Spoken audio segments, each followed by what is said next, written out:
The Secret Garden, Full Story Summary. Hello everyone and welcome to today's storytelling session.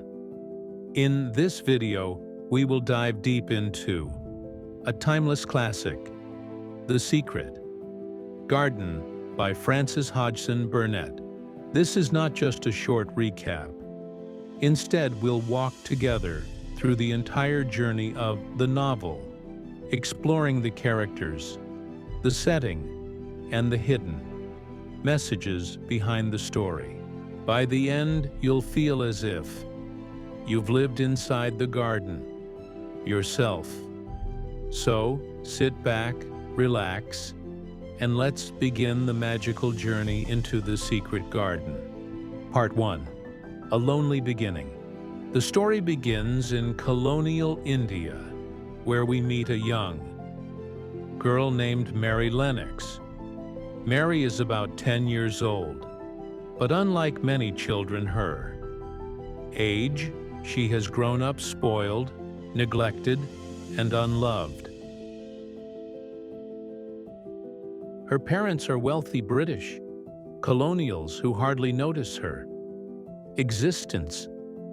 She spends most of her time being waited on by servants, demanding things and throwing tantrums. But one day, she doesn't get her way. Strikes. A cholera outbreak sweeps through the household, and within days, Mary's parents and most of the staff are dead. Mary, forgotten in the chaos, survives, but she is now an orphan. With no one left to care for her, Mary is sent back to England to live with her mysterious uncle, Archibald Craven, in a gloomy old mansion called Misselthwaite Manor on the Yorkshire moors. Part 2. Life at Misselthwaite Manor. When Mary arrives, she finds the manor dark, quiet, and filled with secrets.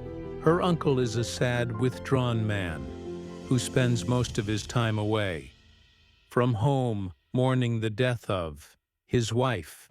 Mary quickly discovers that Misselthwaite is nothing like the busy household she knew in India. The air is cold, the landscape is wild, and the servants are not strict. Among them is Martha, a warm-hearted maid who begins to change Mary's perspective. Unlike the servants Mary knew in India, Martha treats her more like a child than a master, gently encouraging her to take care of herself, dress on her own, and even go outside. Mary is stubborn at first, but the vast moors and fresh air start to awaken something new in her. She begins wandering through the gardens of the estate and soon hears rumors of a mysterious, locked garden, one that has been hidden for 10 years, ever since Mrs. Craven died. This secret sparks Mary's curiosity. What lies behind the wall? Why has the garden been locked away? Part 3. The Robin and the Key. One chilly day while exploring the grounds, Mary meets a friendly robin. This little bird becomes her companion, guiding her toward the hidden garden. The robin hops along the wall, perches on a branch, and seems to invite her closer. Soon, Mary discovers the key to the locked garden buried under some earth. Not long after, she finds the hidden door covered with ivy. With trembling hands, she pushes it open and steps inside. What she finds is not a flourishing paradise, but a neglected, overgrown space, weeds, tangled vines, and forgotten flower beds. Yet even in its wild state, the garden feels magical. Mary senses that if she tends it with care, something wonderful might happen. Part 4. A New Friendship. As Mary begins spending more time outdoors, her health and spirit improve. She no longer looks pale and sickly. Instead, her cheeks grow rosy and she becomes more energetic. Through Martha, Mary learns about Martha's brother, Dickon, a boy who has a unique bond with animals and nature. When Mary finally meets him, she is amazed. Dickon is cheerful, kind, and full of life. Animals follow him as if he's part of their world. Squirrels, foxes, and birds all seem to trust him. Mary quickly realizes that Dickon is the perfect companion to help bring the garden back to life. Together, they begin secrets, working in the garden, planting seeds, trimming plants, and nurturing the earth. The garden starts to respond. Buds begin to form and the first hints of spring appear. But the garden is not the only thing beginning to bloom. Mary herself is changing. She's no longer the sour, selfish girl she once was. Part 5. The mysterious cry in the night. One stormy night while wandering the halls of the manor, Mary hears a strange sound, the cry of a child. She follows the noise and discovers a hidden room. Inside is Colin Craven, her cousin, whom no one had told her about. Colin is about the same age as Mary, but has been confined to his room for most of his life. He believes he is terribly sick and will die young. His father, broken by grief over his wife's death, avoids him. The servants tiptoe around him, and Colin has grown into a bitter, spoiled, and lonely boy. Mary, however, is not afraid of him. She argues with him, teases him, and tells him about the garden. At first, Colin is furious and jealous, but slowly he becomes curious. Could the garden heal him as it has healed Mary? Part 6. The Healing Garden. Mary convinces Colin to come outside with the help of Dickon. At first, Colin is terrified, convinced he will collapse if he leaves his bed. But once he feels the fresh air and sunshine, something miraculous begins to happen. Colin discovers that he is not as weak as he thought.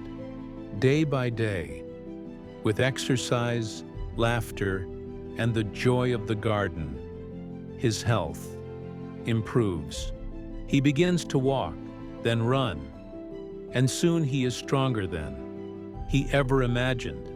Together, the three children, Mary, Colin, and Dickon, work in the secret garden, which flourishes under their care. Roses bloom, trees blossom, and the once dead space becomes a place of life, beauty, and hope. The garden is no longer just a physical space. It becomes a symbol of renewal, growth, and healing. It heals not only the children's bodies, but also their hearts. Part 7. Transformation and Reunion. While the children thrive, Mr. Craven, Colin's father, continues to live in sorrow abroad. But something changes within him too. One night he dreams of his late wife and feels her spirit calling him back home. He returns to Misselthwaite Manor, where he finds Colin, no longer the sickly, bedridden boy, but a healthy, lively child running through the garden. The sight overwhelms him. For the first time in years, he feels joy and hope. The garden has not only healed his son, but has also healed his own broken heart. Conclusion: the power of nature and love. By the end of the novel, Mary, Colin, and Mr. Craven are all transformed. Mary has grown from a selfish, unloved child into a compassionate and strong young girl. Colin has overcome his fears and illnesses, discovering the strength within himself. And Mr. Craven has found peace and happiness again. The Secret Garden is more than a children's story. It is a tale about the healing power of nature, the importance of friendship, and the way love and care can bring life back to what was once broken or forgotten. Final thoughts for the audience. So that is the story of The Secret Garden. It begins with loneliness and sorrow, but ends with joy, love, and renewal. This book reminds us that no matter how dark or forgotten something may seem, with care and patience, it can bloom again. If you enjoyed this story, make sure to like the video, share it with friends, and subscribe for more long-form storytelling. Thank you for joining me today, and I'll see you in the next story.